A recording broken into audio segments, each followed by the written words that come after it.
Bismillahirrahmanirrahim. Assalamualaikum warahmatullahi wabarakatuh. Alhamdulillahirabbil alamin. Wa bihi nasta'inu ala umurid dunya waddin. Asyhadu an la ilaha illallah wahdahu la syarikalah. Wa asyhadu anna Muhammadan abduhu wa rasuluhu sallallahu alaihi wasallam la nabiyya ba'da. Bapak-bapak, ibu-ibu, saudara-saudaraku yang dirahmati Allah Subhanahu wa taala. Pada kesempatan kali ini tidak lupa kita bersyukur kepada Allah Subhanahu wa taala. Karena apa? Karena Allah telah memberikan kita banyak sekali nikmat. Allah telah memberikan banyak karunia nikmatnya kepada kita. Allah yang Maha Pengasih, yang kasihnya tak pernah pilih kasih. Dan Allah juga Maha Penyayang, yang sayangnya tak pernah kita bayang. Meskipun banyak hambanya yang tak pernah sembayang. Tapi apa nikmat yang diberikan Allah kepada kita? Allah tetap memberikan nikmat kesempatan, Allah tetap memberikan kita nikmat kesehatan, dan banyak nikmat yang lainnya. Kemudian juga Allah memberikan nikmat itu berdasarkan apa yang kita butuhkan, bukan apa yang kita minta. Karena kalau Allah memberikan nikmat dengan sesuai yang kita minta, mungkin kesempatan kali ini kita tidak bisa melihat, kita tidak bisa mendengar, kita tidak bisa berbicara, karena kita tidak pernah meminta itu. Tapi beruntung kita, Allah memberikan kita nikmat sesuai dengan apa yang kita butuhkan. Sehingga pada kesempatan kali ini, kita masih bisa melihat, kita masih bisa mendengar, kita masih bisa merasakan nikmat yang diberikan Allah. Maka tidak lupa kita bersyukur kepada Allah. Karena Allah telah berfirman di dalam Al-Quran, ya ini, la in syakartum la azidannakum, wa la in kafartum inna adabi lasyadid.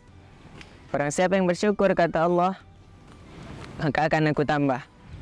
Begitu pula sebaliknya, barang siapa yang kufur atas nikmatku, ingatlah azabku sangatlah pedih. Kita bersyukur kepada Allah dengan mengucapkan alhamdulillahi rabbil alamin.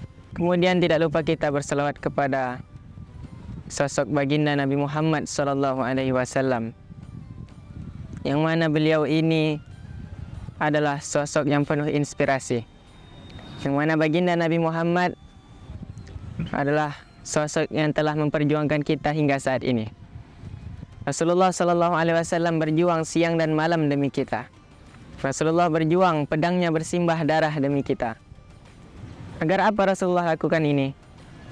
Agar Islam sampai kepada kita, agar takwa sampai kepada kita, agar iman sampai, agar syariat sampai, agar masjid-masjid sampai kepada kita. Itu semua yang telah Rasulullah perjuangkan demi kita. Tapi apa yang kita balas kepada Rasulullah? Kita malahan lupa kepada Rasulullah sallallahu alaihi wasallam. Kita lebih mengedepankan harta, tahta dan jabatan. Kita lupa sosok yang telah memperjuangkan kita. Yaitu Rasulullah sallallahu alaihi wasallam. Mari kita bersalawat. Allahumma salli ala Sayyidina Muhammad wa ala ali Sayyidina Muhammad. Bapak-bapak, ibu-ibu, saudara-saudaraku yang dirahmati Allah Subhanahu wa taala. Izinkan saya pada kesempatan kali ini untuk membawakan ceramah saya yang berjudul Membersihkan Hati. Allah Subhanahu wa taala telah berfirman di dalam Al-Qur'an pada surat Ar-Ra'd ayat 28 yang berbunyi, A'udzu billahi minasy syaithanir rajim. Bismillahirrahmanirrahim. Alladzina amanu wa tatma'innu qulubukum bidzikrillah. Ala bidzikrillahi tatma'innul qulub. Sadaqallahul azim. Yang artinya, dan orang-orang yang beriman begitu tenang hatinya ketika dengan mengingat Allah. Dan ingatlah, hanya dengan mengingat Allah hati kita menjadi tenang.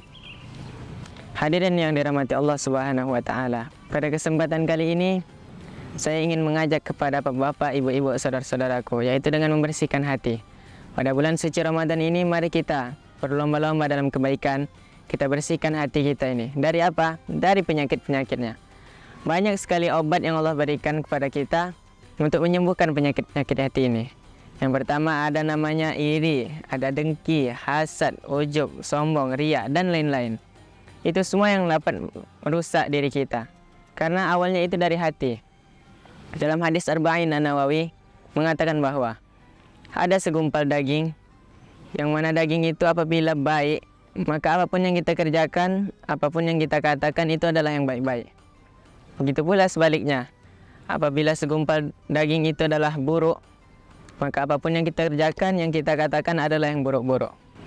Nah, segumpal daging itu adalah hati.